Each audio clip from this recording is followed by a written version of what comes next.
Bismillahirrahmanirrahim. Assalamualaikum warahmatullahi wabarakatuh. Bismillah, alhamdulillah, wa syukrillah ala ni'matillah. La haula wa la quwata illa billah.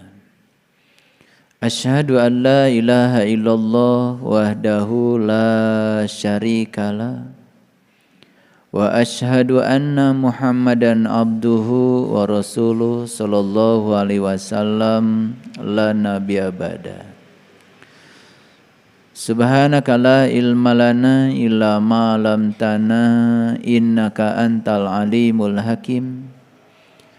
Subhanaka Allahumma rabbana wa bihamdika asyhadu an la ilaha illa anta astaghfiruka wa atubu ilaik. Astaghfirullahaladzim. Astaghfirullahaladzim. Astaghfirullahaladzim. Allazi la ilaha illa huwal hayyul qayyum wa atubu ilaihi min jami'il ma'asi wa dzunub la haula wa la quwata illa billahil aliyil azim.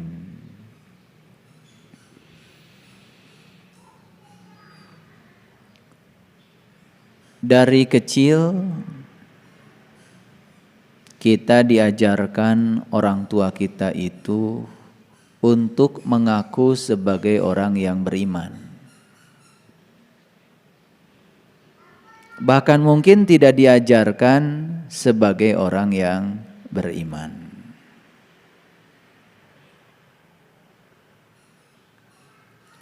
Dan kita semua sudah lupa bahwa kita itu telah diajarkan mengaku beriman.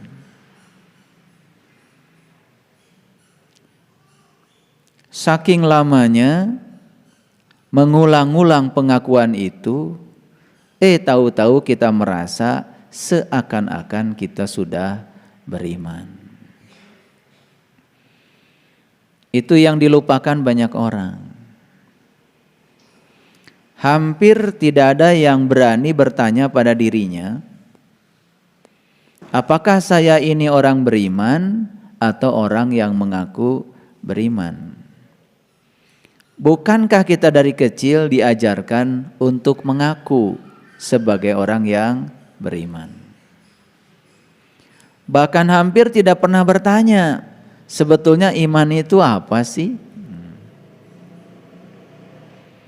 Pokoknya dari kecil kita sudah diajarkan dengan dogma yang luar biasa, pokoknya iman itu percaya.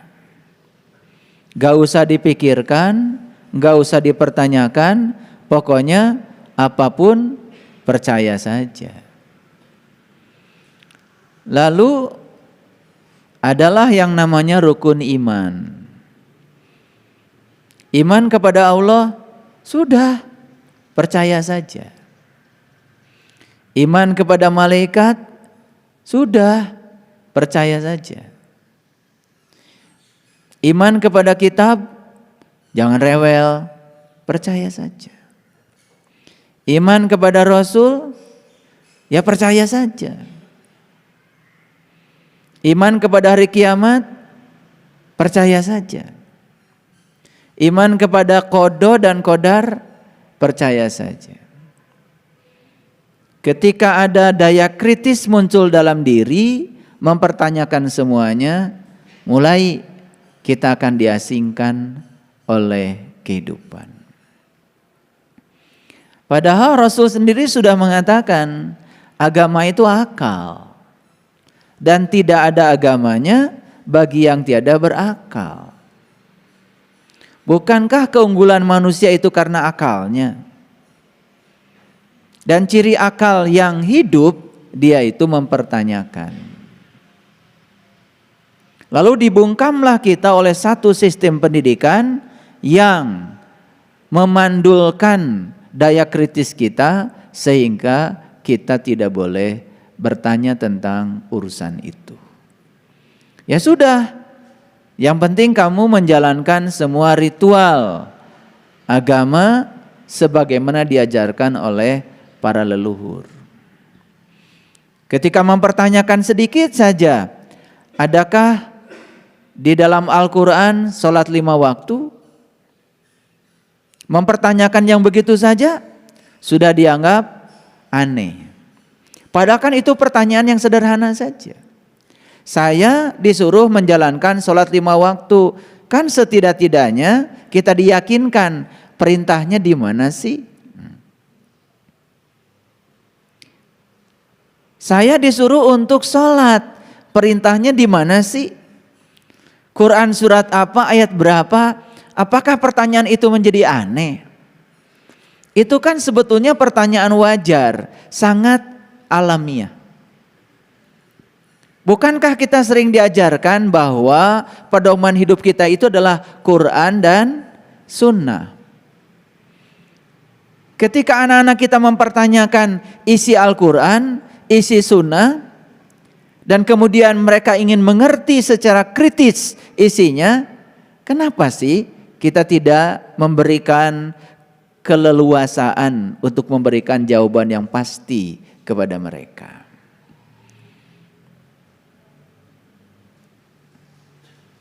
Oleh karena itu, ceramah saya hari ini hanya ingin mengingatkan bahwa sebetulnya kita ini dari kecil diajarkan untuk mengaku sebagai orang yang beriman. Hampir tidak diajarkan untuk menjadi orang yang beriman. Iman yang saya maksud sesuai dengan standar yang disampaikan Rasulullah. Al-iman tasdikun bil qalbi wa ikrarun bil lisan wal amalun bil arkan. Itu standar iman yang disampaikan Rasul. Iman adalah pembenaran oleh kolbu. Kalau kita kritis, setidaknya ada 2 pertanyaan di situ. Apa sih pembenaran itu? Bagaimana terjadi pembenaran? Bagaimana bisa membenarkan? Prosesnya harus seperti apa? Pertanyaan yang kedua, kalau yang kritis, pasti bertanya juga, apa sih kolbu itu? Wajar nggak kalau kita mempertanyakan itu? Kan wajar kan? Kok kenapa hal yang semacam ini kemudian menjadi tidak diwajarkan?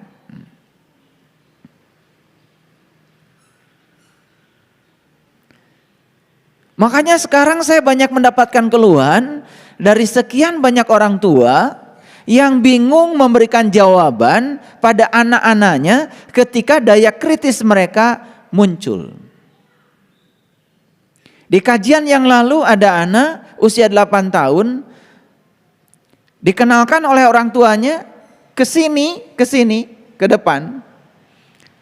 Tanya sama saya, "Eyang guru," dia panggil saya Eyang guru, "Allah tuh kayak apa sih bentuknya? Apa anak seperti ini harus dimarahi?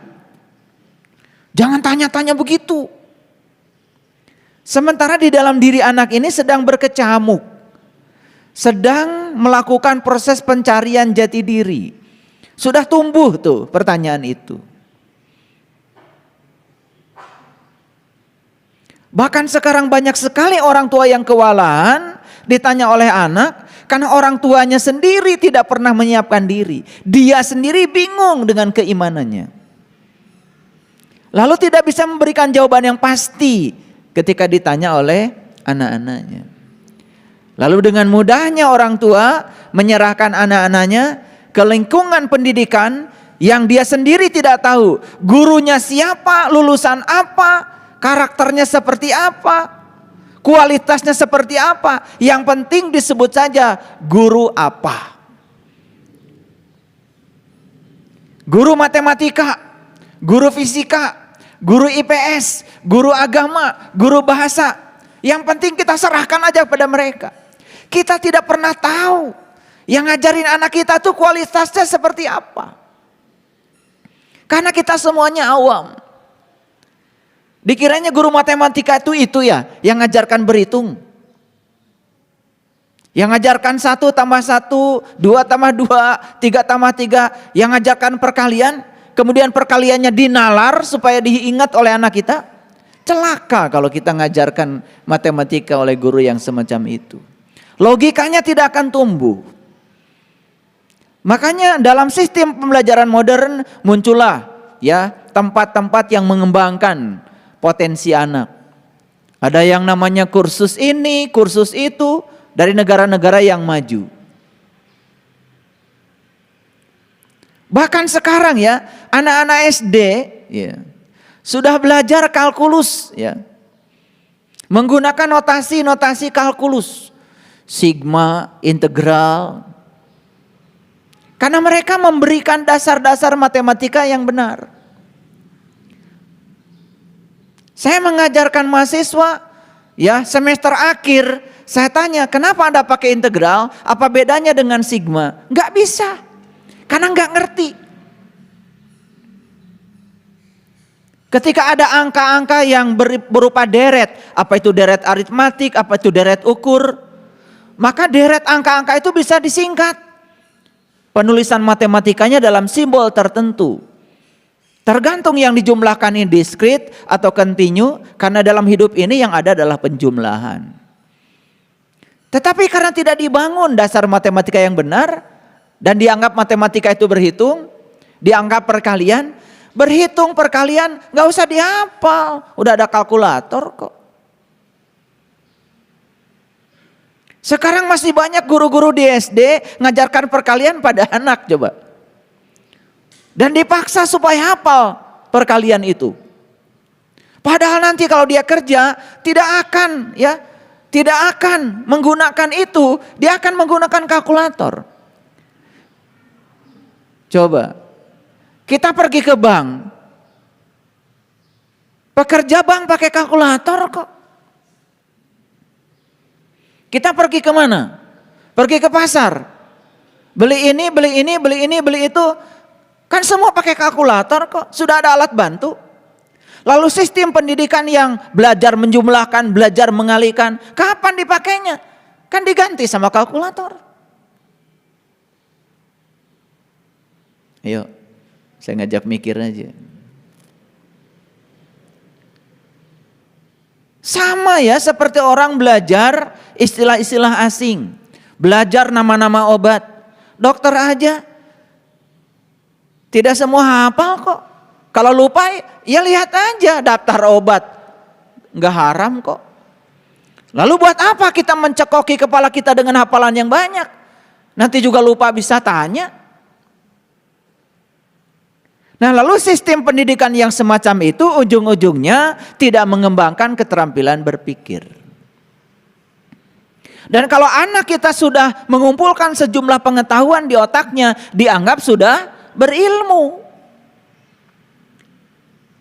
Padahal pengetahuan yang sebenarnya adalah sadar kalau kita tidak tahu. Pengetahuan sejati itu adalah kita tahu kalau kita tidak tahu.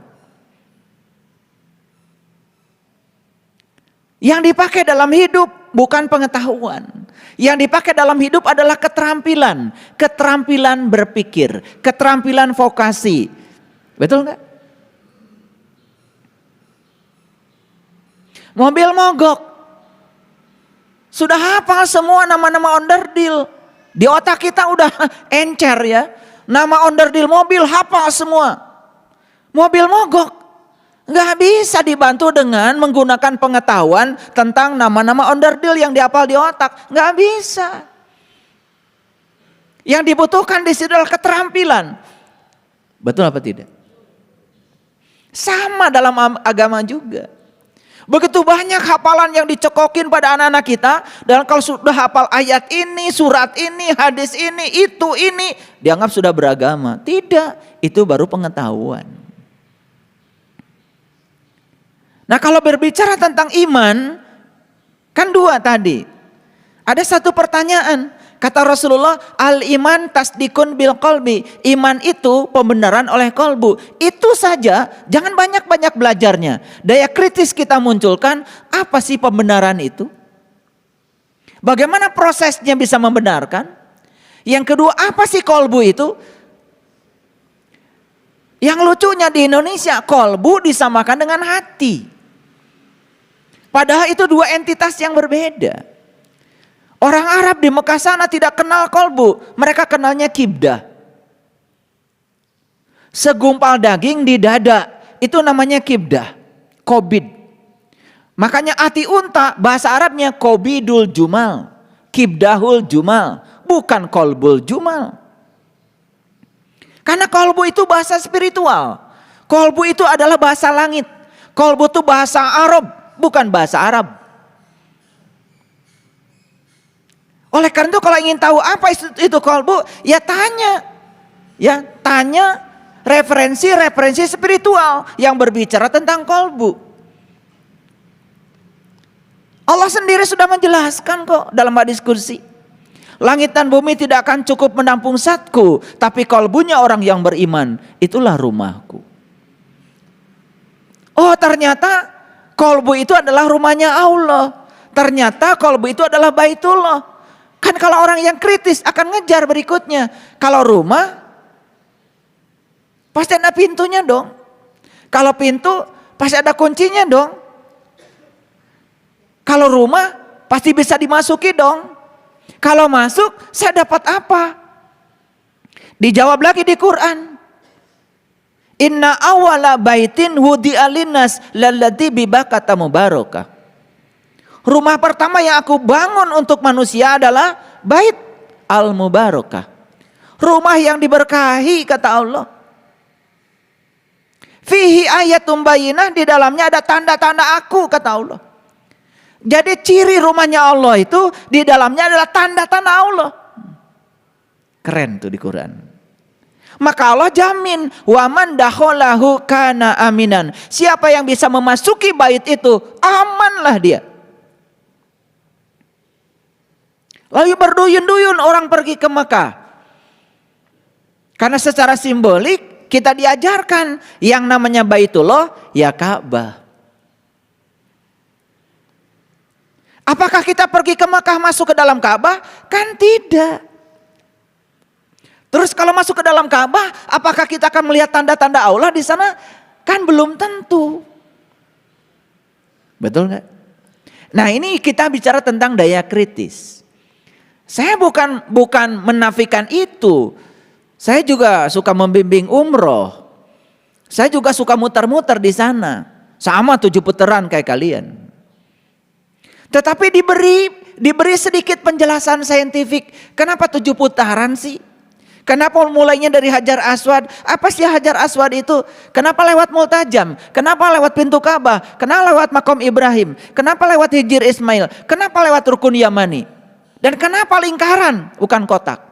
Itu kan sebetulnya pertanyaan-pertanyaan yang alamiah kalau ditanyakan oleh anak-anak yang kritis. Dan kita harus menyiapkan jawabannya sebagai orang tua.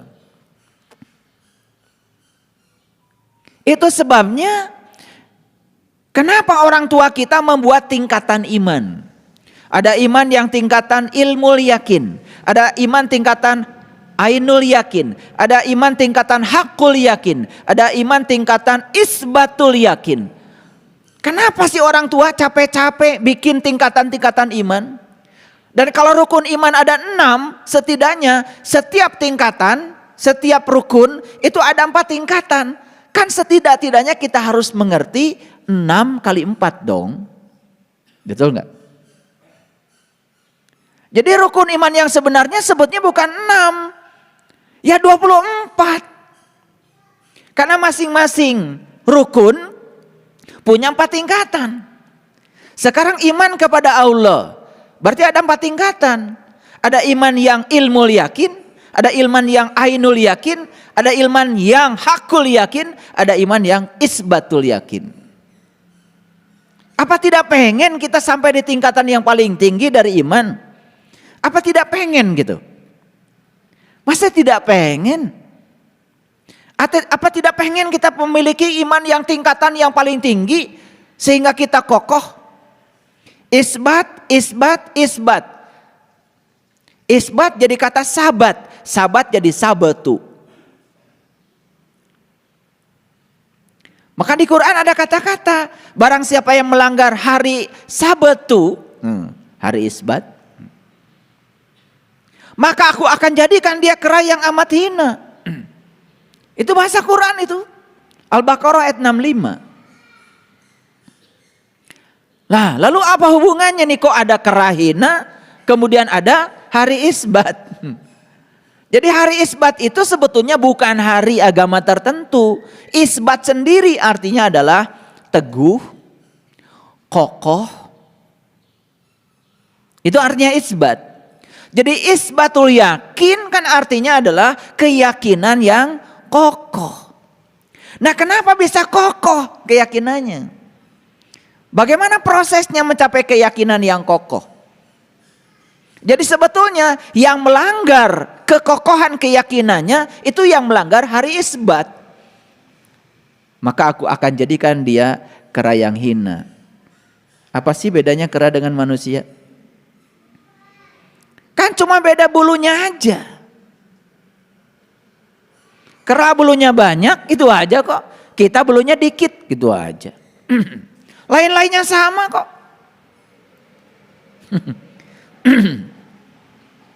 Betul apa tidak? Jalannya sama, tangannya juga 2, jarinya 10. Betul nggak? Iya, matanya 2, telinganya 2. Lubang hidungnya 2, mulutnya 1. Apa yang beda? Betul nggak? Kan bedanya kalau kera tinggalnya di hutan, kalau kita katanya tinggal di kota.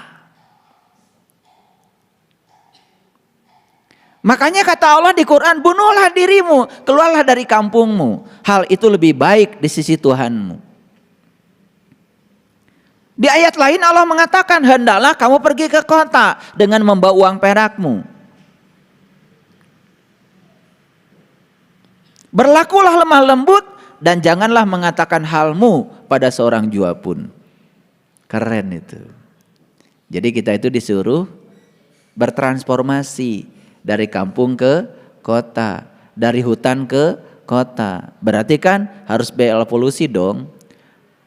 Dari derajat monyet harusnya jadi derajat manusia. Nah, sekarang saya mau tanya, apa sih yang membedakan monyet dengan manusia?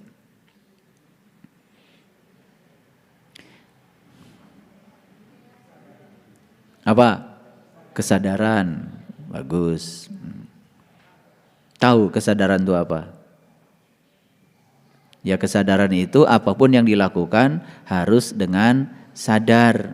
Sadar sekarang sedang duduk. Sadar sedang melihat saya. Sadar sedang mendengar saya. Sadar sedang nulis.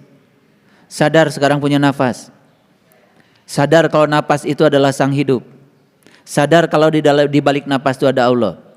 Sadar nggak? Iya. Nah, kalau kesadaran itu terus ditumbuhkan, nah kita menjauh sedikit dari monyet.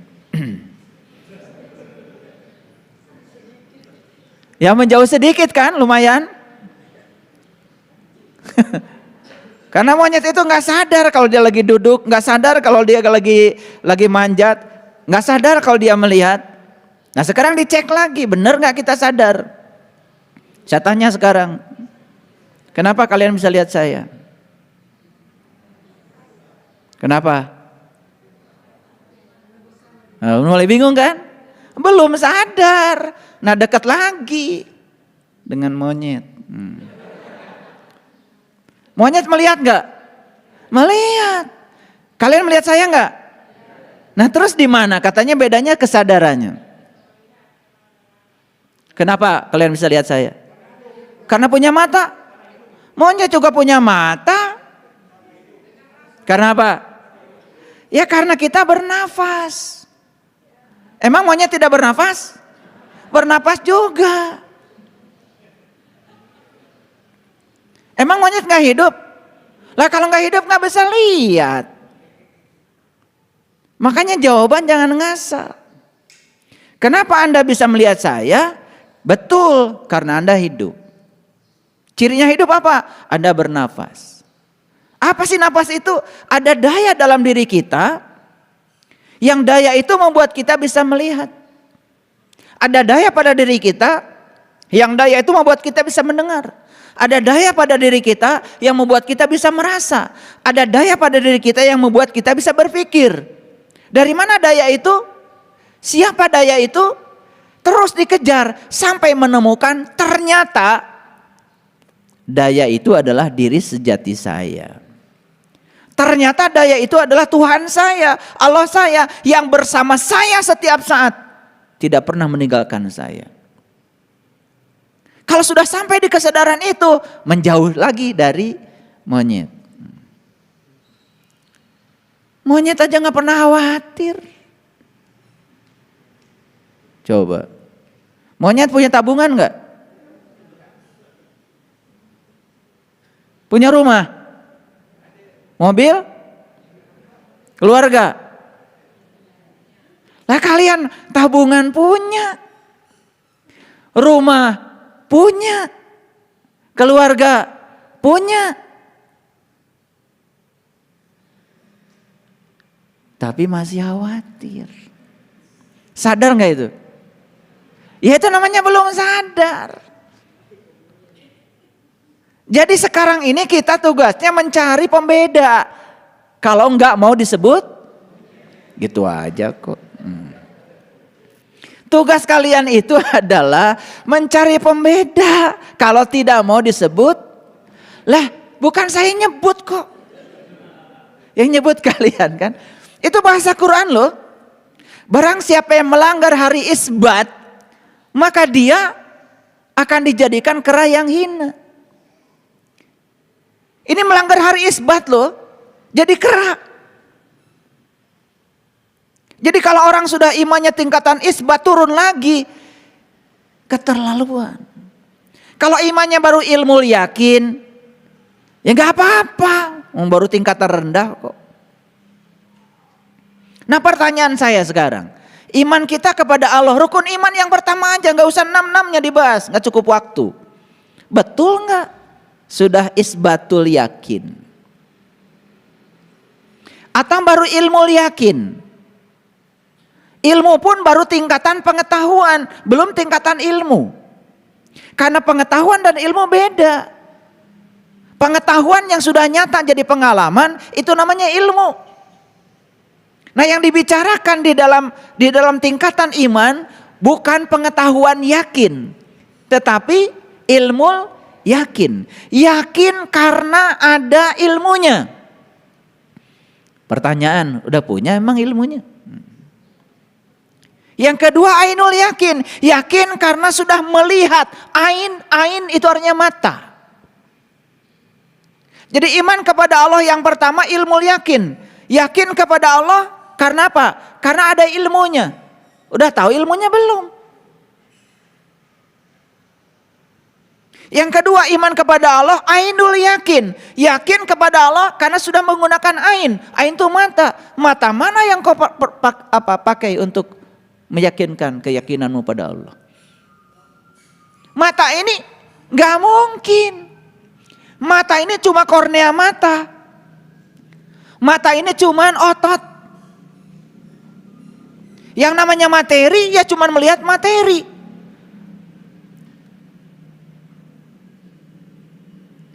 Tingkatan yang ketiga adalah hakul yakin. Hakul yakin. Sudah hak. Siapa hak itu? Siapa hak itu? Kan Allah. Al-haqqu min rabbika fala takunanna minal mumtarin. Pertanyaan saya, udah sampai enggak kita pada hak? Sudah mengerti enggak hak?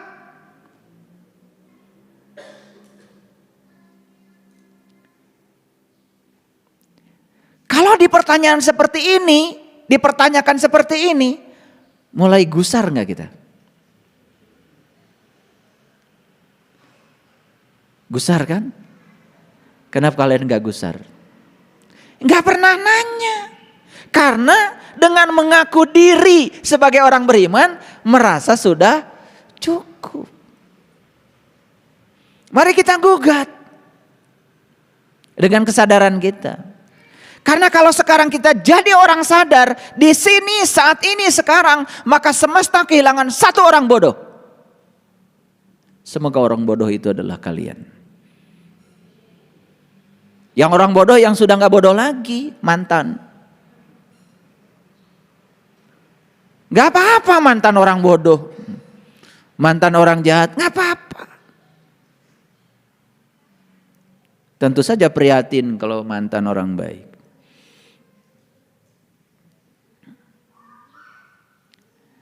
Ini saya nggak tahu hari ini kok saya ngomong gini ya. Nggak apa-apa gitu saya ngomong gini. Ya udah. Ya pakai ayat lah biar ngajinya keren. Baik. Mungkin yang saya sampaikan ini bukan hal baru. Tetapi saya akan masuk detil-detilnya, mempertanyakan semuanya, sehingga dalam diri kita timbul satu semangat untuk melakukan proses pencarian yang sebenarnya. Baik, kita lihat.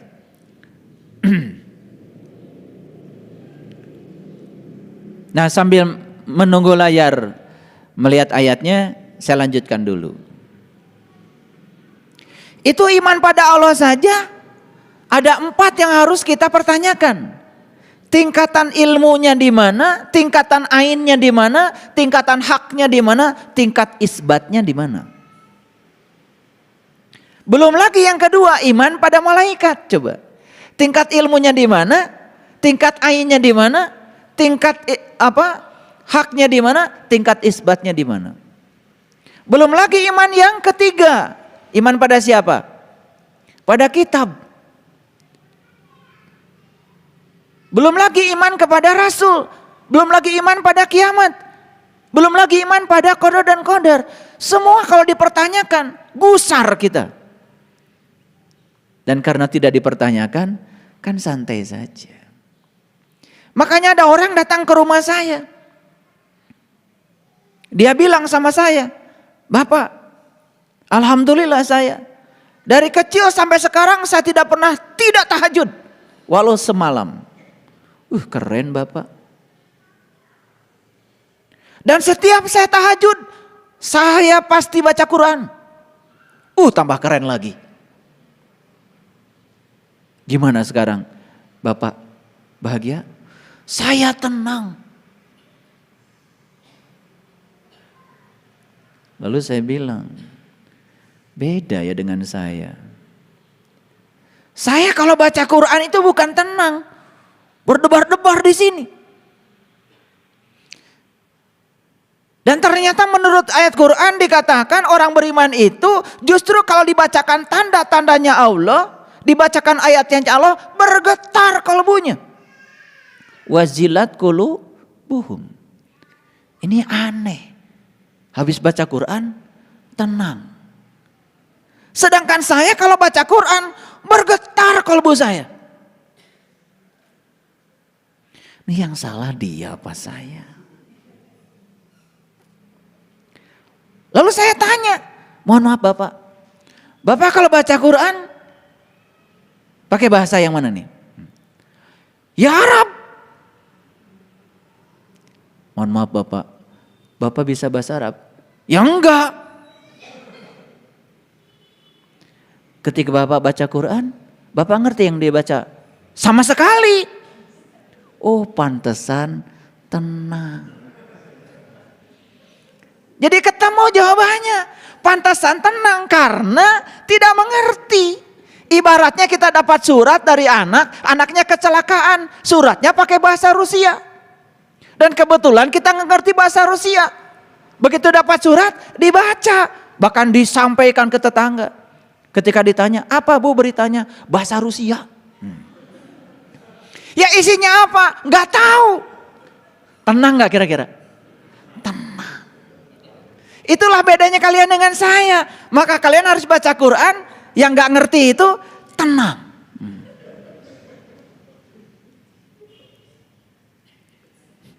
Beda nggak itu? Kenapa kalian ketawa? Rumah saya. Pokoknya kalau sudah baca 1 juz, tenang. Padahal jangankan 1 juz ya, 1 ayat saja. Kalau kita ngerti isinya. Coba yang tadi. Jika kamu melanggar hari isbat, aku jadikan kamu kera yang hina. Apa nggak bergetar gitu? Dan kalian hebat tidak bergetar, karena apa? Luar biasa. Apalagi kalau sudah one day one judge, pakai speaker lagi, udah tenang. Apalagi kalau sudah dapat pujian, itu yang ngaji tadi di speaker itu suaranya luar biasa. Tenang. Saya baca Bismillahirrahmanirrahim saja, pernah pada situasi saya tidak punya kemampuan. Saking malunya. Bismillahirrahmanirrahim, atas nama Allah yang Maha Pengasih, Maha Penyayang. Pertanyaan saya pada saat itu, layakkah saya mengucapkan kalimat itu? Layakkah saya mewakili Allah? Layakkah saya mewakili sifat Rahman dan Rahimnya Allah? Malu saya. Sampai pada tingkat saya tidak punya kemampuan mengucapkan kalimat itu. Beda sama kalian ya. Baca Bismillahirrahmanirrahim, mau masak Bismillahirrahmanirrahim, mau ke pasar Bismillahirrahmanirrahim. Betul? Nyampe pasar marah-marah. Ketika dinawar pelitnya auzubillah. Betul enggak? Iya. Saya suka bilang sama istri saya, ke pasar ya, ayo. Tapi tolong ya, jangan nawar. Saya suka kasihan gitu kalau ditawar kebangetan. Betul enggak? Orang nanam jagung itu udah capek, mupuknya kayak apa. Betul enggak? Iya. Berapa 1 kilo? 6.000. 6.000 itu sudah dapat 4-5 jagung. Bayar buru-buru, bayar. Ini masih ditawar lagi. 4.000 gimana? Padahal waktu berangkatnya Bismillahirrahmanirrahim. Gak kurang ajar itu.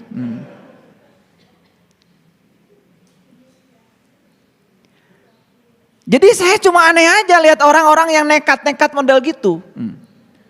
Pokoknya apapun yang dikerjakan Bismillah. Bahkan ngantor Bismillah juga. Bismillahirrahmanirrahim. Nyampe kantor, wah kayaknya ini gak ada yang tahu nih. Ini duit ini gak ada yang tahu nih. Kayaknya bisa dibawa ke rumah. Bismillah sih Bismillah, atas nama Allah. Saya gak ngerti Tuhan yang mana yang di atas namakan itu. Kan kurang ajar itu. Sebenarnya kurang ajar tuh gak enak bahasa itu. Tapi termaksa saya ucapkan. Sebenarnya yang enak itu adalah kurang belajar. Cuman terlalu sopan itu. Jangan-jangan gak ngerti juga. Oke lah, kita lanjut lagi ya. Ini sambil belajar mentertawakan diri sendiri. Ini topiknya sih tidak terlalu berat sebetulnya kuliah hari ini. Cuman saya ingin mengajak kita, cobalah setiap statement saya ini coba tujukan pada diri kita sendiri. Karena selama ini kan selalu ditujukan pada orang lain. Mari kita lihat ayatnya karena sudah nampak nih. Ini ayat ini saya kira tidak asing, semua orang sudah baca. Bahkan yang one day one juz baca Qur'annya pasti kelewat ayat ini. Padahal ini juz pertama bukan? Oke, kita lihat. Wa minan nasi may yaqulu amanna billah wa bil yaumil akhir wa ma hum bimumin. Di antara manusia, di antara manusia nih. Berarti tidak semuanya. Tapi sebagian besar. May yaqulu amanna billah wa bil yaumil akhir wa ma hum bimumin. Ada yang mengatakan kami beriman kepada Allah dan hari kemudian, padahal mereka sesungguhnya bukan orang yang beriman. Ini Quran. Nah ketika saya dulu membaca ayat ini, langsung saya tujukan pada diri saya. Saya sadar dari kecil saya diajarkan agama saya Islam, dan dari kecil saya diajarkan oleh orang tua saya harus mengaku sebagai orang yang beriman. Dan rasanya bagi saya ayat ini tertuju bagi saya. Jangan-jangan saya sampai hari ini baru mengaku beriman.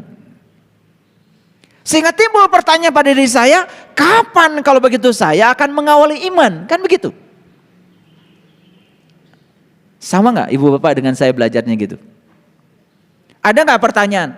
Kapan akan mengawali iman? Ada nggak gitu? Yang mengaku beriman tidak akan pernah mengawali iman.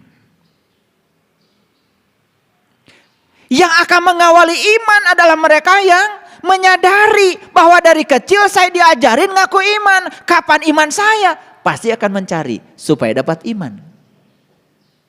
Mulai dari tingkatan yang awal, ilmu yakin.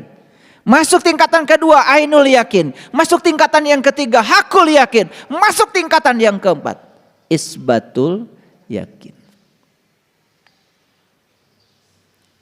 Jadi kalau cerita iman yang isbatul yakin, itu sudah bukan kata orang, bukan apa kata kitab, bukan apa kata hadis, bukan kata siapa-siapa, tetapi kata saya, karena saya sudah mengalaminya sendiri. Disitulah pentingnya pengalaman yang disebut dengan pengalaman spiritual. Malam yazuk lam ya'rib, yang gak ngalamin gak akan paham.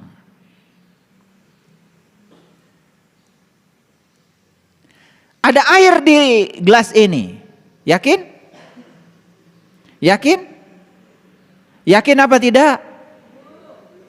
Lihat dulu. Gimana sih? Main yakin-yakinan aja.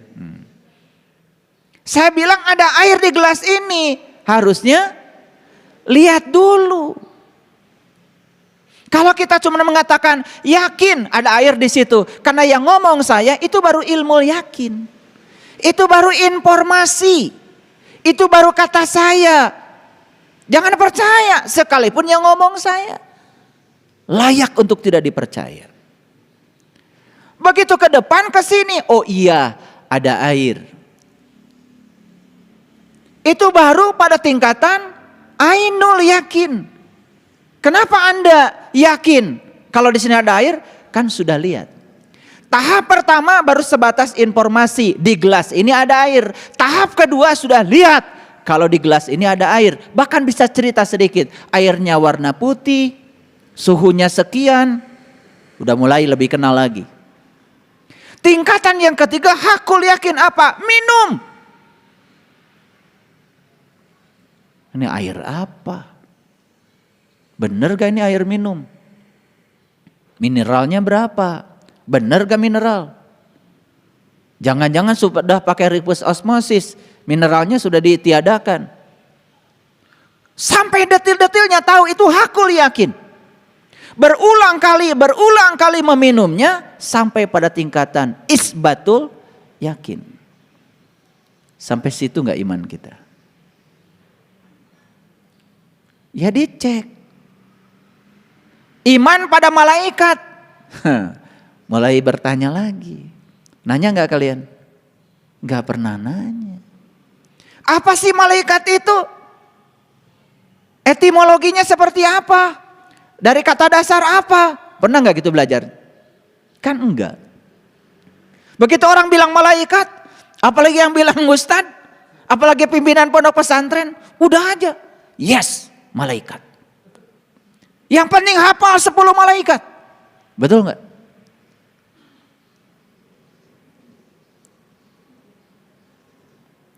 Padahal di Quran dikatakan, kalau kamu ingin tinggi spiritualmu, kenali 8 malaikat.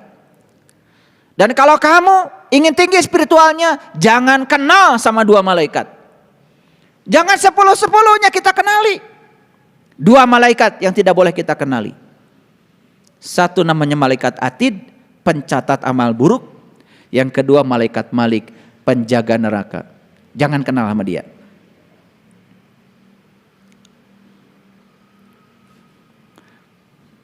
Suka nyatet amal buruk gak?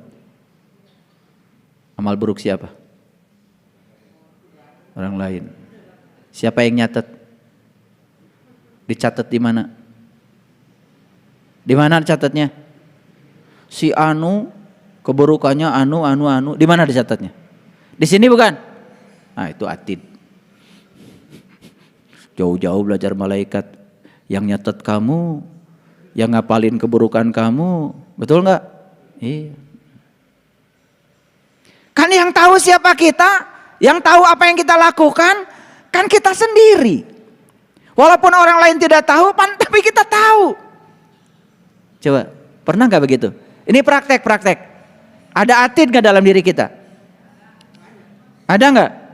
Ada.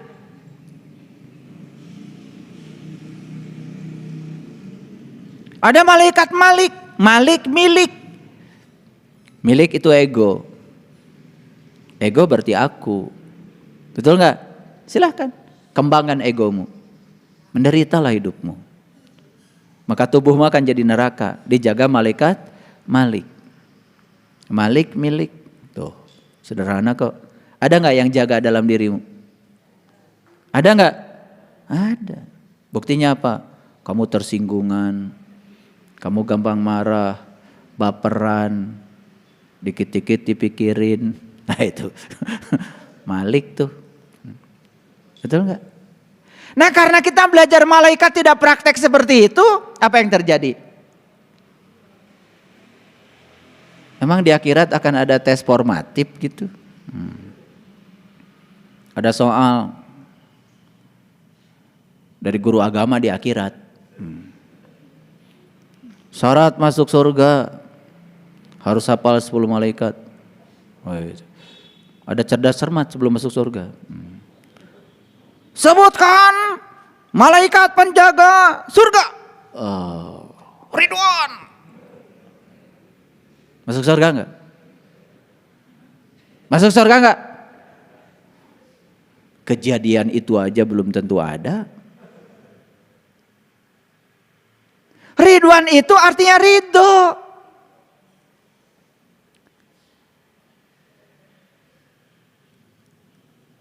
Tubuh kita bisa menjadi surga kalau kita ridho.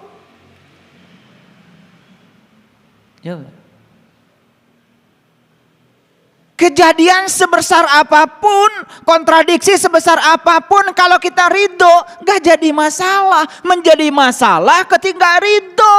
Jadi ridwan itu bukan dihafalin, praktekkan dalam hidup supaya kita ridho. Kan gitu sebetulnya. Betul apa tidak? Tuh, makanya kalau ingin naik spiritualnya, praktekkan 8 malaikat. 1 malaikat. Malaikat apa? Urutannya yang betul. Malaikat apa dulu? Jibril. Urutannya yang betul. Kalau ingin naik kesadarannya, urutan malaikatnya harus betul. Malaikat siapa dulu yang pertama? Ridwan, ngarang aja.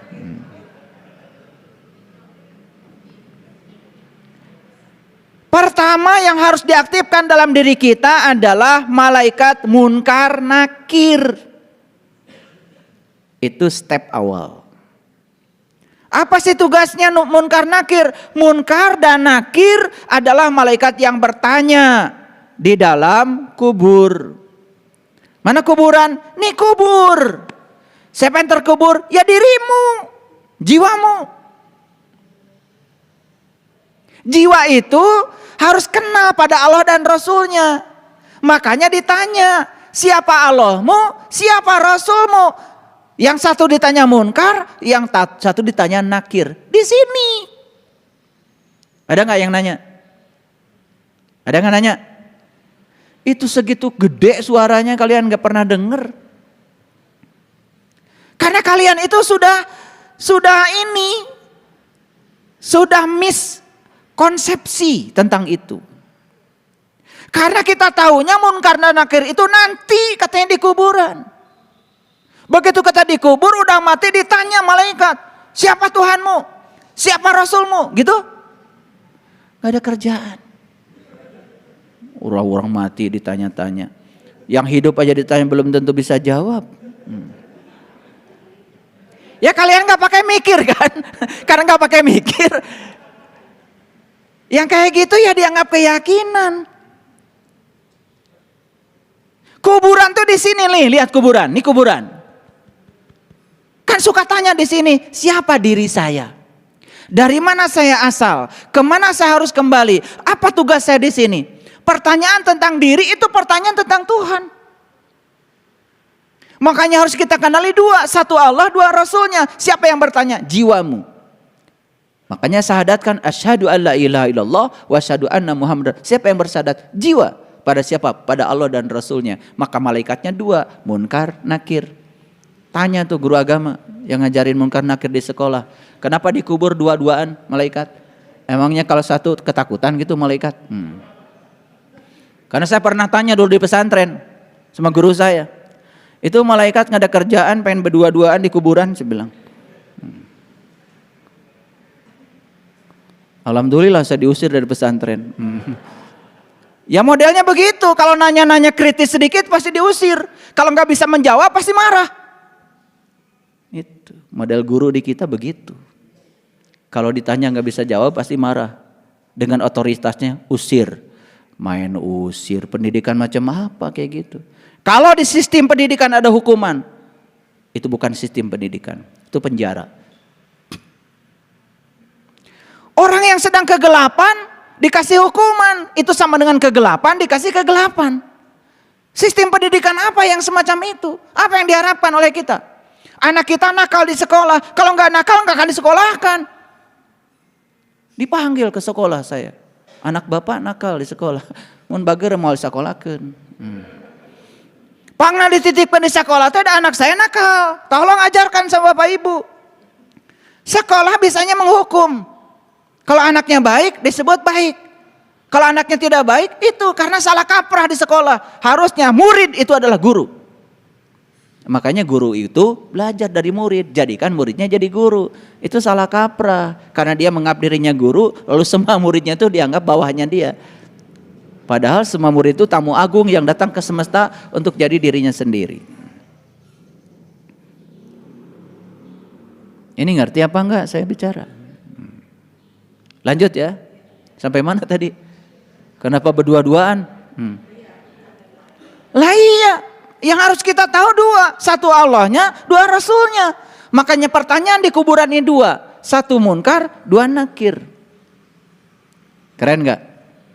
Nah kalau sudah bisa menimbulkan pertanyaan dari munkar dan nakir di sini, karena malaikat itu di Quran dikatakan tidak ada di luar dirimu, malaikat itu ada dalam dirimu.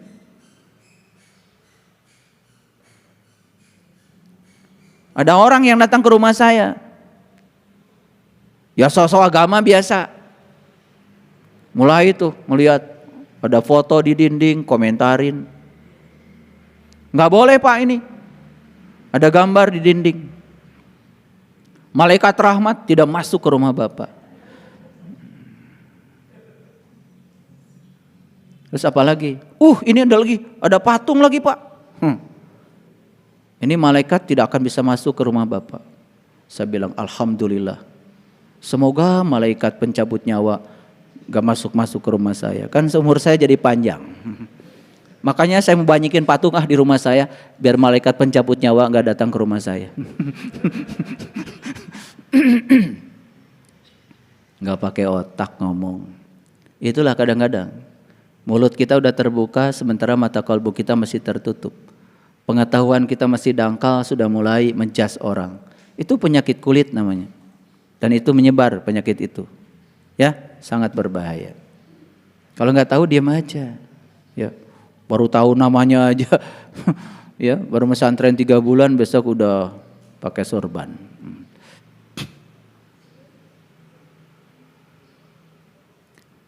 Jadi urutan malaikatnya juga kalian udah salah. Coba sebutkan urutan malaikat yang betul supaya kita kesadarannya naik. Tadi ngaco. Ada Ridwan, ada Jibril, suka-suka aja.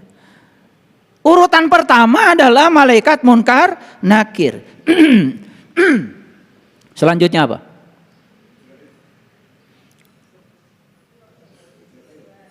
Nah setelah munkar dan nakir, kan ada pertanyaan dalam diri, saya ingin tahu sejatinya diri saya. Leluhur kita di tanah Jawa sudah bilang, kalau kamu ingin tahu siapa sejatinya diri kamu, kamu harus kembali ke rahim ibu. Harus belajar mati sakjeroning urip. Kalau di Quran surat An-Nisa dikatakan bunuhlah dirimu, keluar dari kampungmu.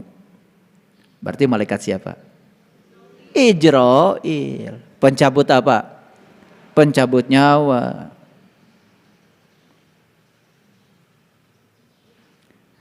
Jadi tahap kedua kita harus belajar dari malaikat Ijrail, pencabut nyawa.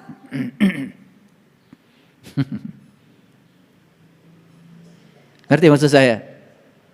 Awas, bukan pencabut nyawa mati beneran. Kalau mati itu nggak usah dibicarakan lagi. Quran tidak cerita mati itu. Quran cerita mati selagi hidup. Makanya kullu nafsin zaikatul maut. Setiap yang bernyawa harus merasakan rasanya mati. Merasakan rasanya mati kudu hirup. Merasakan rasanya mati itu kalau pada saat kita masih hidup. Orang mati tidak bisa merasakan mati. Yang bisa merasakan mati itu orang hidup. Mikir. Gitu aja nggak pakai mikir. Kullu nafsin zaikatul maut. Setiap yang bernyawa pasti mati. Nggak usah ada Qur'annya. Parah kege. Kullu nafsin zaikatul maut itu pesan spiritualnya, setiap yang bernyawa harus merasakan rasanya mati. Merasakan masanya mati ketika masih hidup. Maka Rasul memerintahkan mut anta qabla mut. Belajar mati ketika kau masih hidup. Disitulah perlu bantuan Ijrail. Berikutnya apa kalau sudah dapat Ijrail? Ya? Ya Israfil. Bagian niup apa? Sangkakala. Tahu sangkakala di mana? Ya di sini. Makanya orang belajar spiritual pasti memberdayakan nafas. Menyadari nafas masuk, menyadari nafas keluar. Betul apa tidak? Malaikatnya di situ tinggal kok. Di sini. Bagian niup sangkakala. Begitu ditiup sangkakala, kiamat. Bangkit. Bangun. Bukan hancur. Paham? Semuanya di sini ya. Semuanya ada di sini. Kamana wae tuh?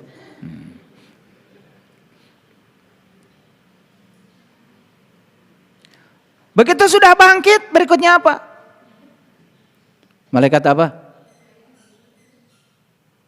Malaikat apa? Ya pasti Jibril dong. Menyampaikan apa? Menyampaikan pengertian. Menyampaikan intuisi. Makanya yang sudah tajam tahu-tahu ngerti. Pinter tanpa belajar, cerdas tanpa berlatih. Tahu-tahu ngerti.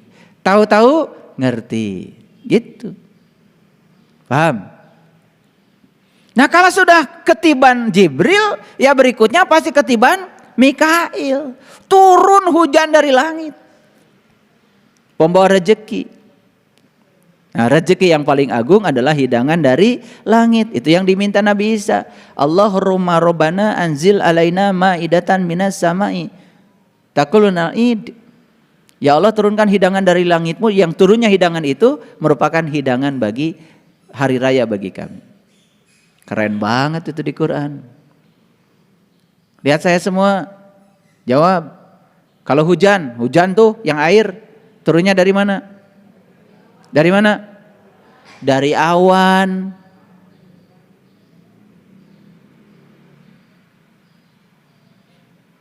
Kalau hidangan-hidangan spiritual turunnya dari mana? Dari langit. Bedain awan sama langit aja pusing kalian. Kalau hujan yang syariat itu dari awan.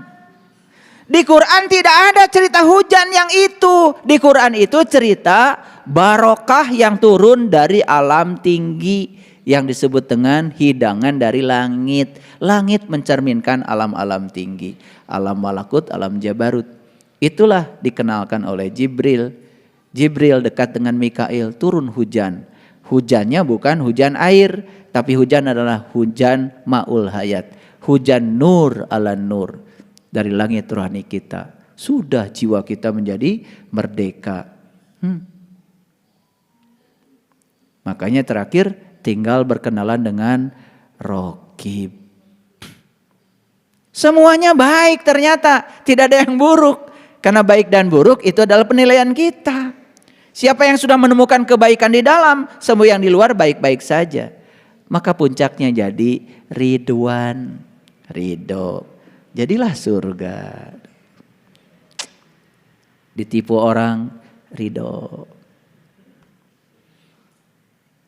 Orang yang dicintai meninggal, ridho. Sakit, ridho. Sehat, ridho. Dimarahin orang, ridho. Dan orang ridho itu beda wajahnya. Yang menakutkan kayak gini. Maaf ya, maaf. Ini udah surga semua. Serem itu kalau orang yang gak ridho. Betul gak? Iya. Serem itu. Serem.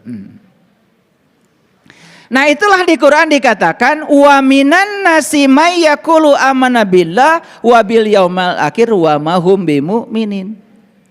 Ada di antara manusia yang mengatakan kami beriman kepada Allah, hari kemudian padahal mereka sesungguhnya bukan orang yang beriman. Kata siapa? Kata siapa? Kata Allah. Kalau begitu, adakah ayat yang menyatakan iman itu ada titik awalnya? Ada. Ini ayatnya. Oh, ini kan sudah sering saya ulang-ulang ya. Ini ayatnya. Tentu saja saya tidak akan menceritakan semuanya. Oh, mati terus ya. Oke. Ini ayatnya ya. Catat aja ayatnya. Ya. Quran surat Al-A'raf ayat 143. Maka di situ dikatakan, perhatikan. Al-A'raf 143 itu cerita apa? Ini kalau saya rangkum isinya begini. Kan Nabi Musa itu minta kepada Allah. Ya Allah Tuhanku, nampakkanlah diri Engkau kepadaku agar aku ingin melihatmu. Ini Musa mau tingkatan iman mana yang dia minta? Tingkatan iman yang mana? Ain. Ain. Jadi berarti beliau ini sudah melampaui ilmu yakin. Udah masuk pada ain. Ya Tuhanku, nampakkanlah diri Engkau kepadaku agar aku bisa melihatmu. Ini permintaan yang masuk akal. Karena tidak mungkin seorang rasul, seorang nabi minta sesuatu yang gak masuk akal. Ini tingkatan iman yang ain. Nah, berikutnya apa? Kata Tuhan berfirman, kamu sekali-kali tidak akan sanggup melihatku. Tetapi kalau ingin melihatku, lihatlah ke gunung itu. Maka disinilah diceritakan tentang gunung. Gunung itu adalah puncak kesadarannya manusia. Lalu ketika Musa melihat ke gunungnya kaget. Karena apa? Falamma tajalla rabbuhu lil jabal. Di situ kemudian Tuhan menunjukkan tanda kebesarannya. Kaget Musa. Dan pada saat itu kemudian gunung hancur luluh. Pada saat itu Musa pun jatuh pingsan. Artinya apa? Itu yang disebut dengan mengalami fanna billah. Identitas dirinya Musa gak ada lagi. Nah ketika identitas diri tidak ada lagi, disitulah yang disebut dengan tauhid tingkatan isbat al yakin.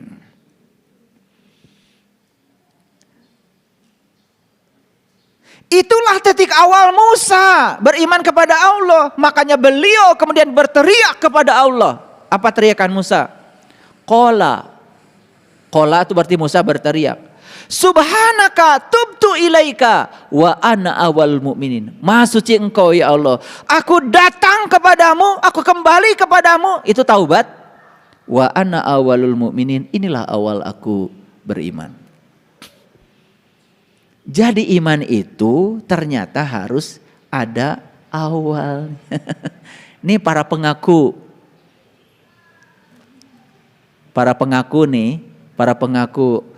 jadi orang beriman.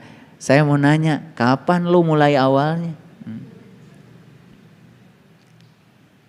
Tapi mereka ini kalau ngomong pedoman hidupnya apa? Quran. Kalau saya tunjukkan ayat ini, menolak sendiri. Jadi saya juga suka bingung. Banyak yang bilang pedoman hidup saya Quran. Begitu saya tunjukkan Quran kok nyuruhnya begini. Malah menyerangnya. Ini Quran loh, surat Al-A'raf 143. Al-A'raf, apa artinya Al-A'raf? Al-A'raf itu pengenalan. Al-A'raf itu adalah tempat mengenal. Nama Qur'annya juga surat Al-A'raf, tempat mengenal. Luar biasa. Jadi kalau gitu saya tanya, sejak kapan Musa itu beriman kepada Allah? Sejak ainul yakin tercapai. Begitu sudah tercapai ainul yakin, hakul yakin tercapai. Aku yakin kepada Allah karena aku sudah bersahadat kepadanya. Aku sudah menyaksikannya. Bahkan bukan sekedar menyaksikan dengan penglihatannya, tetapi beliau merasakan. Bahkan tingkatan selanjutnya. Karena berulang-ulang beliau jatuh cinta. Witing tresno jalaran soko kulino. Sudah timbul tresno. Karena sering ketemu. Itu sudah tingkatan isbatul yakin. Keren gak? Keren apa tidak? Lah pertanyaannya sekarang, kita ini mau ngawalinnya kapan? Makanya kan umatnya Musa ini terkenal sebagai umat yang kritis. Saya mau tunjukkan tingkatan kekritisannya. Ini saya mengulang-ulang sesuatu yang sebetulnya mungkin bagi sebagian sahabat yang gini aja dibicarakan lagi. Tidak, ini penguatan. Saya masuk ke layar yang berikutnya. Perhatikan. Inilah umatnya Musa. Dan ingatlah ketika kamu berkata, hai Musa, kami tidak akan beriman kepadamu sebelum kami melihat Allah dengan jelas. Jadi umatnya Musa itu ketika disuruh iman pada Allahnya Musa, perkataannya kritis. Apa katanya? Kami tidak akan beriman pada Allahmu itu Musa sebelum aku melihat Allah dengan jelas. Lalu karena dia ingin melihat Allah dengan jelas, berikutnya apa? Mereka disambar halilintar. Nah, begitu dengar halilintar, serem. Allah itu serem jadinya. Pengen melihat Allah, malah disambar halilintar. Itulah karena sudah diterjemahkan pakai bahasa lain. Jadi esensi ayat ini hilang. Padahal so'iko itu bukan halilintar seperti yang kita lihat di awan. Ini halilintar urusan langit, bukan urusan awan. Paham maksud saya? Makanya kalau hujan mau turun biasanya ada halilintar. Halilintar di mana? Di langit, di awan? Di awan. Ini halilintar urusan langit. Bahkan banyak ya yang sudah mengalami disambar halilintar malah bercahaya. Karena so'iko itu artinya adalah cahaya di atas cahaya. Karena di ayat ini dikatakan wa antum tandurun dan kemudian Anda menyaksikannya. Jadi umatnya Nabi Musa di ayat ini jadi gak menyaksikan? Jadi kan ada kata-kata wa antum tandurun, sedang kamu menyaksikannya. Jadi dong menyaksikannya. Setelah disambar halilintar jadi menyaksikannya. Apa yang terjadi berikutnya? Setelah jadi menyaksikannya, summa ba'asnakum mim ba'di mautikum. Kemudian aku bangkitkan kematianmu. Jadi yang tadinya mati kesadarannya sekarang bangkit. la'allakum tashkurun, supaya kamu jadi orang yang bersyukur. Keren banget. Kritis nggak ini? Ini kan daya kritis, ini daya kritis. Jadi kritis itu berarti tidak bisa menerima sesuatu tanpa argumen, tanpa pengalaman. Kreatif, kalau kreatif lain lagi. Itu mencari cara berpikir alternatif. Makanya orang kreatif itu tidak pernah terpaku pada satu kondisi.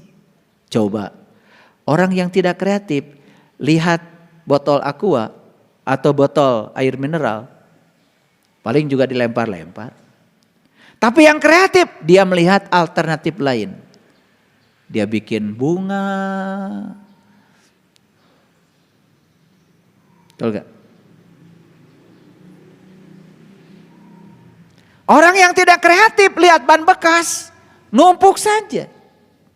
Yang kreatif jadi kursi, jadi pot bunga, itu namanya berpikir alternatif. Makanya ciri manusia abad 21 itu berpikirnya kritis, kreatif. Tambah lagi kolaboratif, tambah lagi komunikatif, plus compassion, memiliki cinta kasih yang dalam.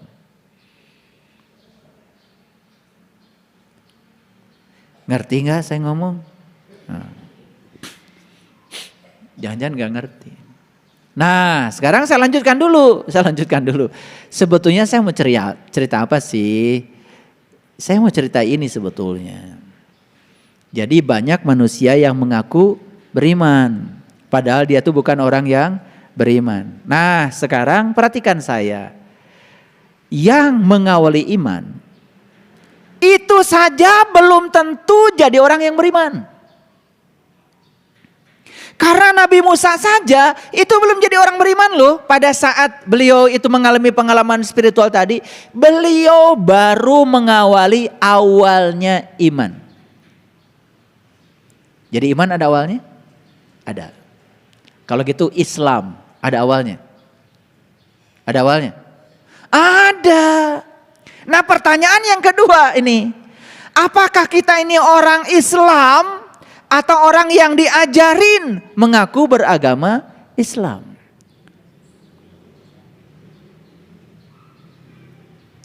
Karena Islam pun ada titik awalnya. Coba, Nabi Ibrahim mencari Tuhan. Dan ketika beliau bertemu dengan Tuhan, apa yang dikatakan Nabi Ibrahim? Ini wajahtu wajhialilladzi fataras samawati wal ar hanifan wa ma ana minal musyrikin. Inna sholati wa nusuki wa mahyaya wa mamati lillahi rabbil alamin la syarikalah wa bizalika umirtu wa ana awalul muslimin. Tuh, jadi menjadi muslim pun ada titik awalnya. Menjadi mukmin juga ada titik awalnya. Kan pertanyaannya sederhana. Kita ini mau ngawalin mukmin dan muslimnya kapan? Gitu aja. Ini jelas atau terlalu jelas?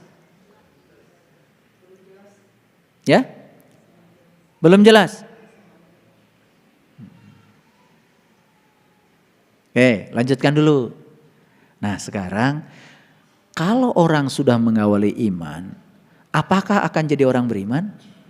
Belum tentu. Yang mengawali iman saja belum tentu jadi orang beriman, apalagi yang diawali dengan mengaku beriman. Coba. Ini sebetulnya pemikiran sederhana aja. Semoga setelah saya ngomong begini, ya pada ngerti dikit lah.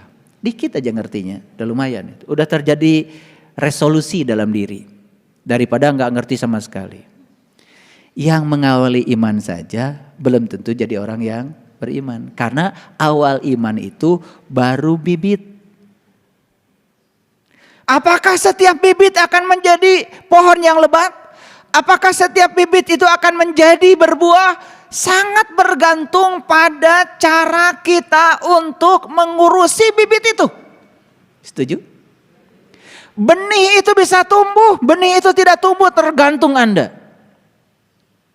Makanya lahirlah ayat yang mengatakan inna aradnal amanata 'alas samawati wal ard. Sesungguhnya amanah ini pernah aku tawarkan kepada yang lain. Amanah dari kata dasar iman. Iman itu artinya adalah mengalami. Iman artinya adalah keterbukaan. Iman adalah pembenaran oleh kolbu yang tadi saya sebutkan tadi.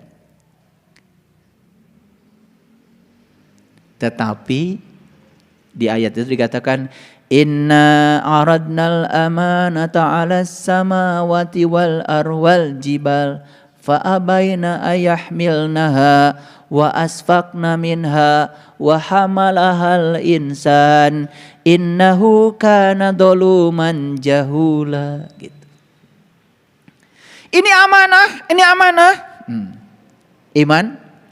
Aku tawarkan iman ini kepada langit, kepada bumi, kepada gunung dan semua enggan untuk memikulnya. Dan ada yang acung tangan dari semua yang ditawarkan. Fahamalahal insan. Siapa itu? Siapa itu? Kalian. Langsung acung tangan di hadapan Tuhan. Tuhan, aku saja. Ini manusia. Saya nanya sama kalian semua. Saat acungkan tangan dan bilang, Tuhan, aku saja. Sadar gak sekarang? Udah pada lupa.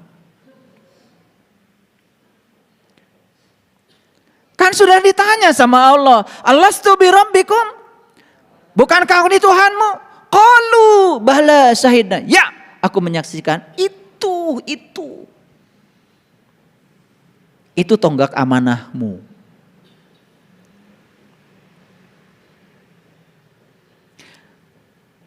Jadi yang bisa, yang sanggup, yang janji, yang komitmen untuk terima amanah ini cuman satu. Siapa itu? Fahamalahal insan. Innahu kana dzaluman jahula. Tetapi sayang sekali mereka ini adalah dolim dan bodoh. Dolim itu artinya aniaya. Aniaya dan bodoh. Siapa yang aniaya dan bodoh? Satu, yang sama sekali tidak mau menerima amanah ini. Padahal dia sudah diberi kemampuan untuk menerimanya. Catat itu. Siapa yang aniaya dan bodoh?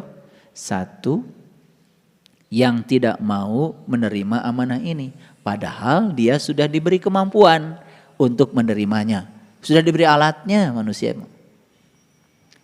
Yang lebih aniaya dan bodoh lagi adalah mereka yang sudah menerima tetapi menyia-nyiakannya. Jadi yang satu tadi tidak mau menerima, aniaya dan bodoh. Yang kedua sudah menerima tapi menyia-nyiakan, itu aniaya dan bodoh. Jadi amanah ini dikhianati. Makanya kebalikan dari amanah adalah khianat. Maka siapa yang berkhianat, kata Allah, wa may yakfur bil iman faqad habitat a'maluhum. Barang siapa yang tertutup setelah dibukakan pintu kolbunya untuk jadi orang beriman, maka putuslah segala amalannya. Tuh.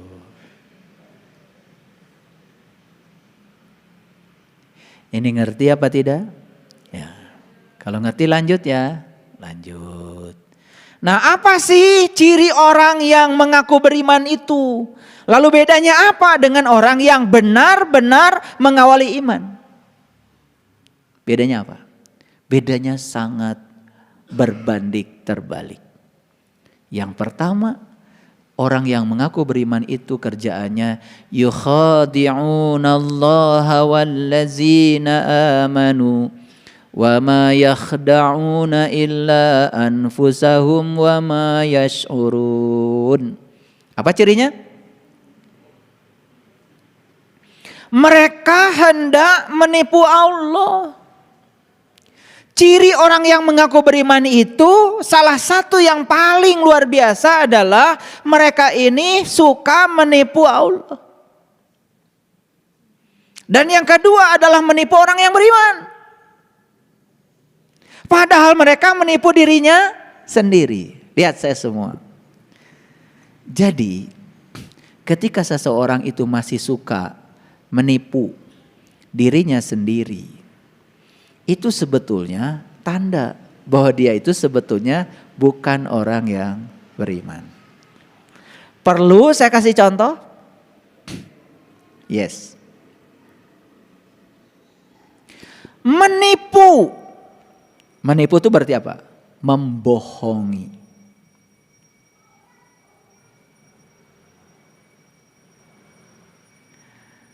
Gimana membohongi diri? Contoh sederhana.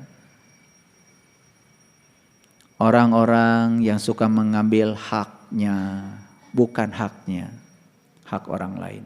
Itu menipu dirinya sendiri. Jadi banyak orang mengaku beriman, pakaiannya pakaian agama, kerjanya pun di bidang agama. Jadi kalau dirinya sendiri saja dia tipu, dia bohongi, tahap kedua yang akan dia lakukan adalah menipu dan membohongi orang lain.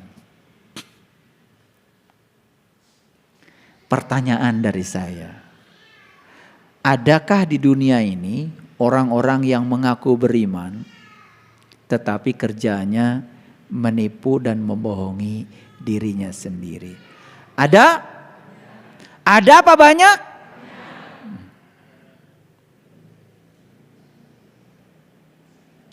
Jadi kalau orang yang mengaku beriman ini cirinya adalah suka membohongi dirinya sendiri, berarti orang yang beriman gak mungkin membohongi diri sendiri.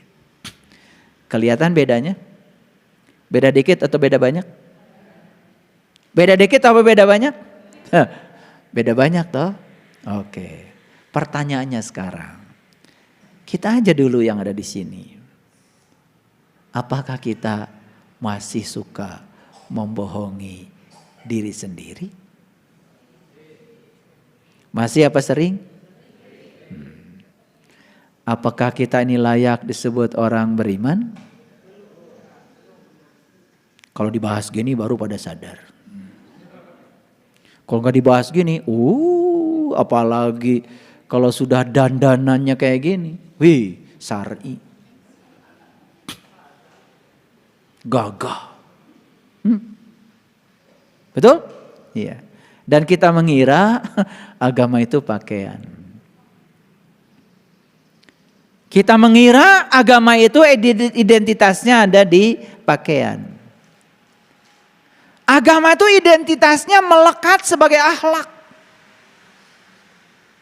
Maaf ya, kalau saya tidak akan tertipu oleh pakaian. Saya ngelihat pribadinya.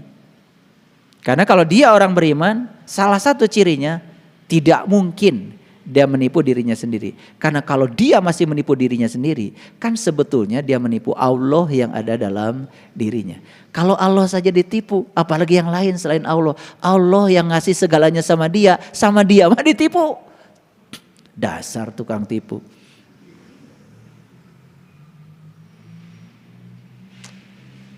Makanya ada kata-kata bijaksana.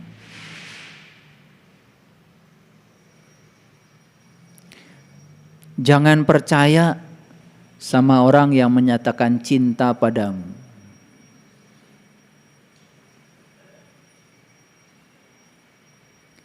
Allah saja yang maha mencintai dia, dia tipu.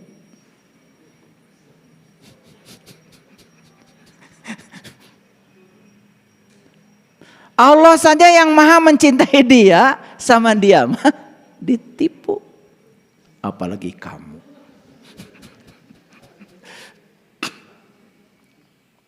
Makanya suami yang paling baik adalah seorang pria.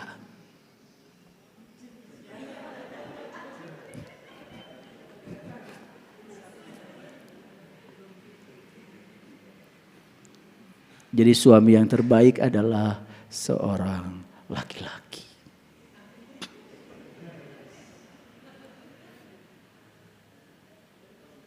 Ya. Buku yang terbaik adalah buku yang jadi ditulis.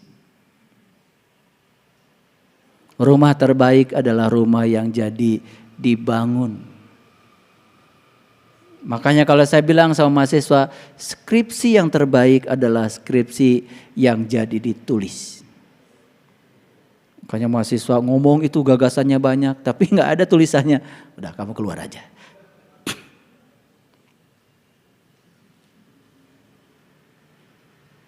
Paham? Oke. Jadi kalau Allah yang maha cinta saja sama orang yang mengaku beriman ini ditipu. Apalagi orang lain. Paham maksud saya? Jadi semua kebohongan di dunia ini tidak mungkin dilakukan oleh orang yang beriman. Titik.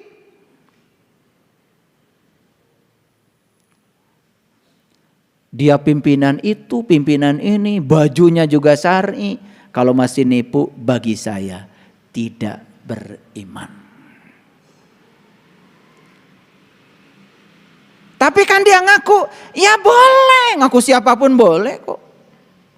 Gak masalah. Yang pertama, jadi orang beriman tidak mungkin menipu dirinya sendiri. Tidak mungkin berbohong pada dirinya sendiri. Camkan itu. Saya bicara tidak yang mewah-mewah. Yang gini aja, yang sederhana.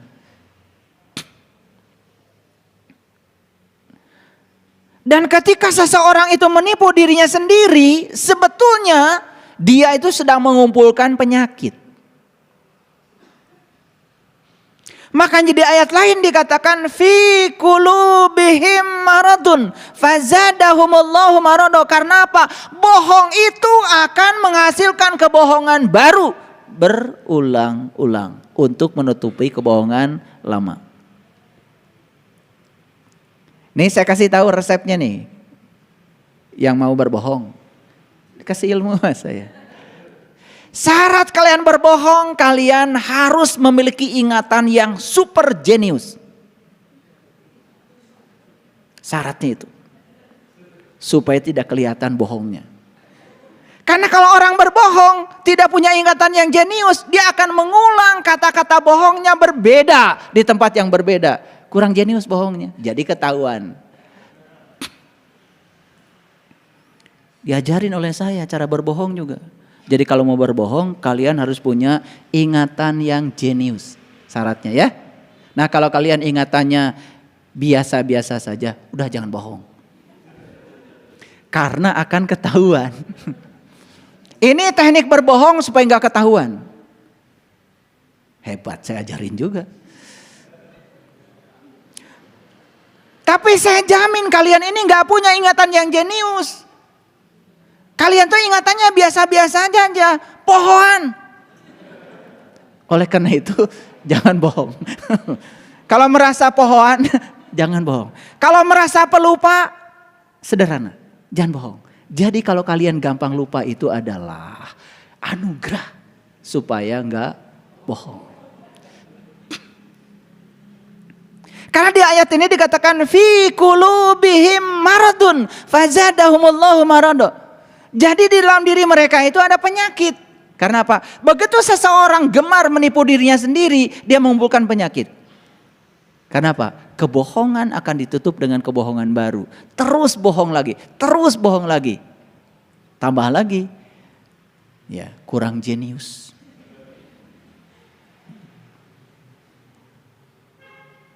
Coba perhatikan, kalau orang bohong tidak cerita apa adanya, ngarang apa lagi? Pasti dia cerita di saat yang berbeda pada orang yang berbeda itu gak sama. Atau pada orang yang sama di waktu yang berbeda, beda. Makanya kalian sekarang saya kasih tahu, sadari kalau kalian ini kurang begitu cerdas, jangan bohong. Jadi kalau ditanya, kenapa ibu gak mau bohong? Karena saya tidak cerdas, itu aja. Ya, gitu. Bukan karena takut neraka, karena tidak cerdas maka saya nggak bohong. Makanya orang yang terus menerus ya mengumpulkan penyakit pada dirinya, walahum azabun alim bima kanu yaksibun. Dia akan menerima akibat dari kebohongannya itu sendiri. Kebohongan yang paling dasar yang dia lakukan adalah dia mengaku orang beriman. Jadi saya kasih tahu, mengaku orang beriman itu adalah kebohongan besar. Karena begitu dia mengaku orang beriman, dia akan kumpulkan atribut-atribut pada dirinya yang mengokohkan kalau dia adalah orang yang mengaku beriman. Pakai baju seperti orang beriman, ngomong seperti orang yang beriman, dan dia mengajarkan orang-orang lain yang sama-sama tidak beriman. Karena yang beriman gak mau diajarin dia. Ngerti maksud saya? Coba.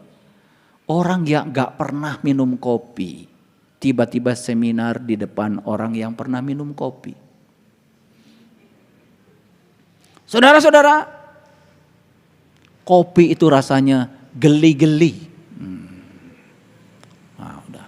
Kalau sudah kopi rasanya geli-geli, ternyata dia baru baca buku tentang kopi. Kebetulan di buku itu ada artikel yang judulnya Rasa Kopi Adalah Geli. Dia baru saja baca kitab tentang rasa kopi geli, kemudian dia buka seminar dan menyampaikan kepada orang lain kalau kopi rasanya geli. Tentu saja orang yang pernah minum kopi tambah geli dengar dia ngomong kopi rasanya geli. Betul nggak? Iya. Jadi pernah ada ceritakan dari saya, masih ingat ya? Cerita tentang katak. Masih ingat ya? Katak tinggal di sumur itu, TK-nya di sumur itu, SD di sumur itu, SMP di sumur itu, SMA, S1, S2, S3, bahkan jadi guru besar di sumur itu. Tentu saja perpustakaan yang dia baca sekedarnya yang ada di sumur itu. Tetapi katak ini dengan percaya diri bikin seminar besar dan mengundang semua orang dari seluruh dunia. Dan salah satu pidatonya si katak ini adalah bahwa dunia adalah sumur. Itu artikelnya. Dunia adalah sumur. Ya dia kan tinggal di sumur. Tapi dia bikin kesimpulan dunia adalah sumur. Itu judul artikelnya. Ternyata yang datang ke situ tuh ada burung elang. Peserta seminarnya. Dan para katak. Nah kebetulan katak-katak yang lain sama-sama lahir di sumur itu. Luar biasa. Bapak guru besar. Luar biasa. Yes. Dunia adalah sumur. Cek balad-balad si bangkong itu.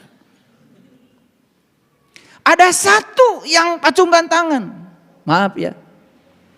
Dunia itu ada mataharinya. Dunia itu ada bulannya, dunia itu ada hutannya, dunia itu banyak ruang kosongnya. Tidak seperti yang Anda sebut tadi. Dunia tidak sama dengan sumur.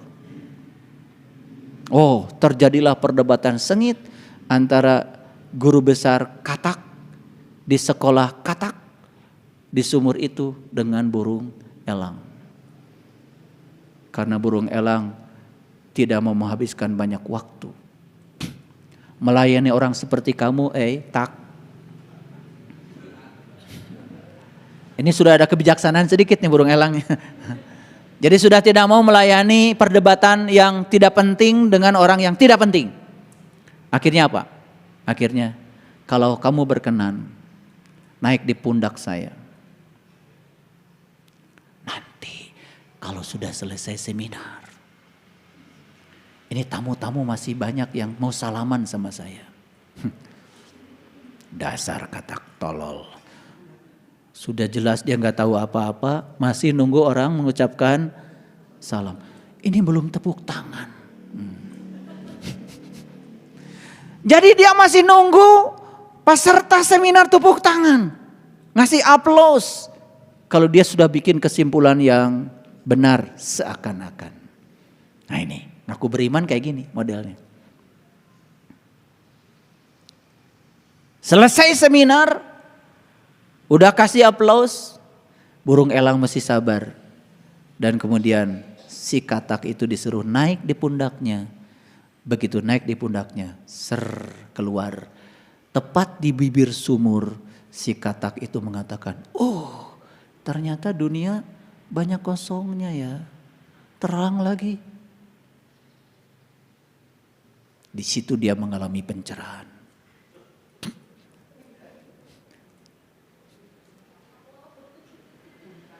Di situ dia mengalami pencerahan. Berubah paradigmanya. Ternyata selama ini kesimpulan saya salah. Setelah mengalami pencerahan pun si katak masih berbisik sama burung elang. Tolong jangan dikasih tahu yang lain ya. Kalau kamu ketemu dengan kata-kata lain yang ikut seminar dengan saya tadi, tolong jangan diberitahu. Masih kayak gitu sih dasar katak. Makanya ada istilah kan seperti katak dalam. Nah itu kurang gaul. Itu yang disebut dengan kuper. Nah jadi kuper itu kurang pergaulan. Bahasa Arabnya kafir. Nah, jadi kuper itu dari kafir sebetulnya. Tertutup. Kurang pergaulan. Nah itulah karena dia mengaku dia itu sebagai orang yang tahu, maka dia mencari atribut untuk meyakinkan orang supaya dia disebut sebagai orang yang tahu. Padahal dia sedang menipu siapa? Dirinya sendiri. Makanya pantas kalau ada ayat yang mengatakan fi qulubihim maradun fazadahumullahu marada. Jadi penyakitnya bertambah parah. Penyakit apa? Penyakit bohongnya. Saya sering lihat lucu-lucu ya dalam hidup ini. Ada orang menceritakan kata ini, kata itu, kata ini, kata itu. Tapi sudah berani berbicara di depan publik. Terus kata andanya yang mana? Kata elunya yang mana? Saya nggak ngerti.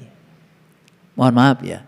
Kata kitab suci pun kalau Anda belum mengalami, ada peringatan di Quran.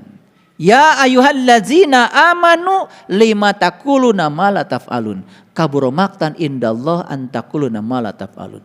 Jangan kamu mengatakan sesuatu yang kamu tidak mengalami, tidak memahami, maka Allah tidak ridho kalau kamu mengatakan itu. Makanya orang yang semacam itu tidak dapat izin bicara. Jadi sebetulnya izin bicara itu adalah bukan dari Allah. Yang mengizinkan kita bicara adalah pengalaman pribadi kita. Saya boleh berbicara tentang rasa air ini karena saya kebetulan sudah meminumnya berkali-kali. Yang belum meminum di gelas yang sama, tolong jangan berbicara air ini. Anda bicara air yang lain yang Anda tahu. Paham? Nah, disitulah pentingnya kita jujur pada diri sendiri. Jadi saya baru kupas dua saja ciri orang beriman dengan yang mengaku beriman. Bedanya kan sangat berbanding terbalik. Nah, apalagi kalau dibahas yang lainnya, waduh, ya. Wa iza qila lahum la tufsidu fil ar qalu innama nahnu muslihun. Orang yang mengaku beriman itu kemana-mana dia menganggap seakan-akan dia sedang membangun peradaban. Padahal sesungguhnya dia kemana-mana membangun kerusakan, membangun perpecahan, menebarkan kebencian bahkan atas nama agama dan Tuhan. Menganggap kelompoknya paling benar, menganggap kelompoknya paling superior, bahkan menginjak-injak keyakinan orang lain yang dianggap beda dengan dirinya.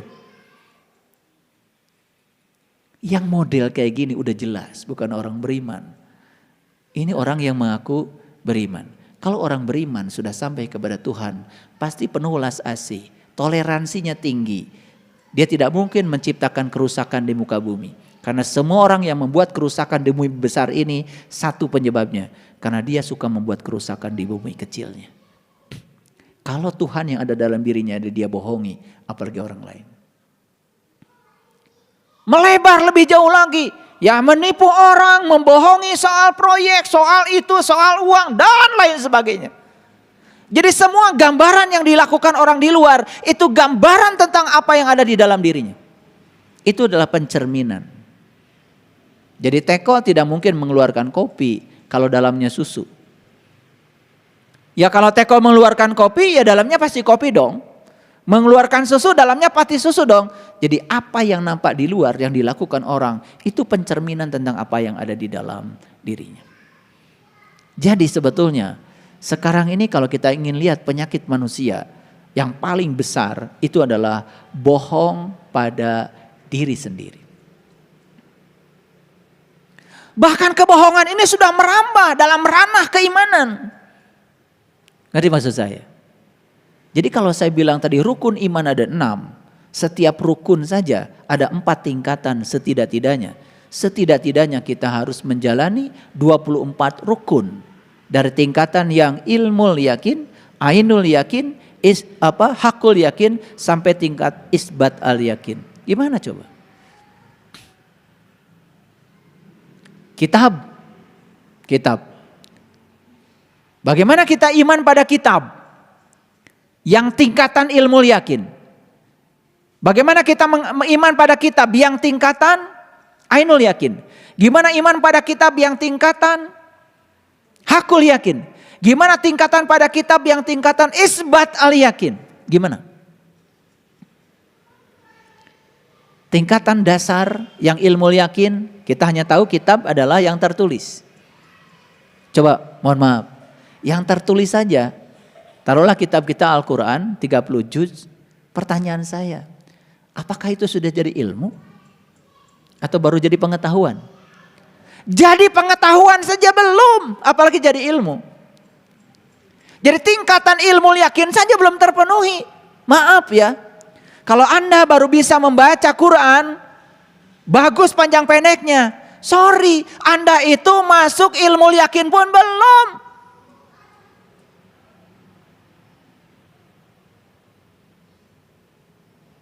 Karena ilmu yakin itu berarti sudah ada transisi dari knowledge menjadi pengalaman. Itu baru ilmu. Itu baru tingkatan ilmu yakin kitab. Tingkatan berikutnya apa? Ainul yakin. Sudah bisa lihat yang di balik kitab. Ngerti maksud saya? Jadi kalau Anda baru bisa lihat tulisannya, Anda baru melihat yang tersurat. Di balik yang tersurat ada yang tersirat. Sudahkah Anda melihat kitab yang tidak tertulis itu di balik yang tertulis? Kalau Anda sudah melihatnya, ainul yakin, Anda sudah tingkatan ain. Kalau Anda sudah melebur bersama kitab itu sudah hakul yakin. Dan kalau meleburnya berulang-ulang, Anda sudah sampai pada tingkatan isbat al yakin. Makanya siapa yang melanggar hari isbat, maka dia akan jadi kera yang hina.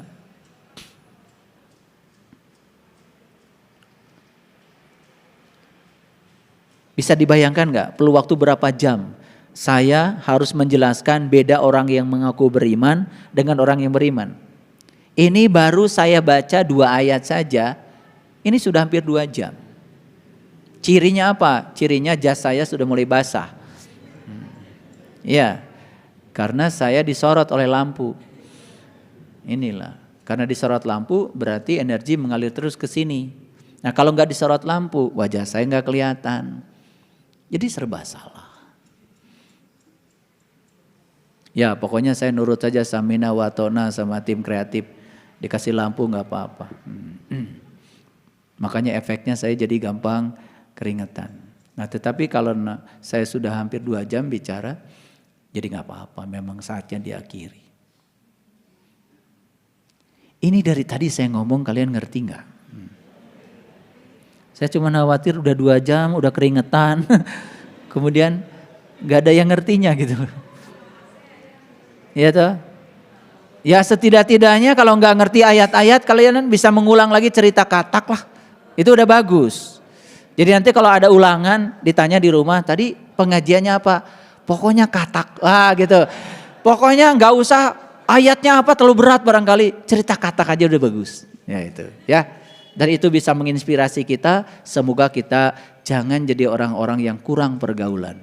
Karena semua orang yang menyatakan dirinya paling benar, dirinya superior, orang lain salah, itu sebetulnya gara-gara kurang pergaulan. Jadi networkingnya terlalu sempit itu. Kalau banyak saudara, banyak pergaulan, insya Allah wawasan jadi luas. Jadi kalau naik beca terus pengen tahu Bandung, ya tentu saja kesimpulannya Bandung itu semrawut. Tapi kalau naik pesawat, naik helikopter, oh ternyata di belakang pasar baru itu ternyata masih banyak tanah kosong. Betul nggak? Itu kan beda sudut pandang saja. Jadi oleh karena itu saya pesankan kepada kita semua yang ada di sini, sebetulnya ngaji ini adalah untuk kita, oleh kita, supaya kita bisa mentertawakan diri kita sendiri. Itu ya, oleh karena itu para sahabat yang sudah mengawali iman yang tekun. Para sahabat yang belum mengawali iman, yuk mau kapan mulainya? Gitu. Ya, gitu. Para sahabat yang sudah mengawali iman, jangan buru-buru mengatakan sudah jadi orang beriman. Buktinya tadi saya cek masih bohong pada diri sendiri. Betul? Oke, itu aja ngajinya sebetulnya sempit sekali hari ini ya. Tetapi kalau saya berbicaranya luas, yaitu supaya penjelasannya lebih komprehensif. Terima kasih. Assalamualaikum warahmatullahi wabarakatuh.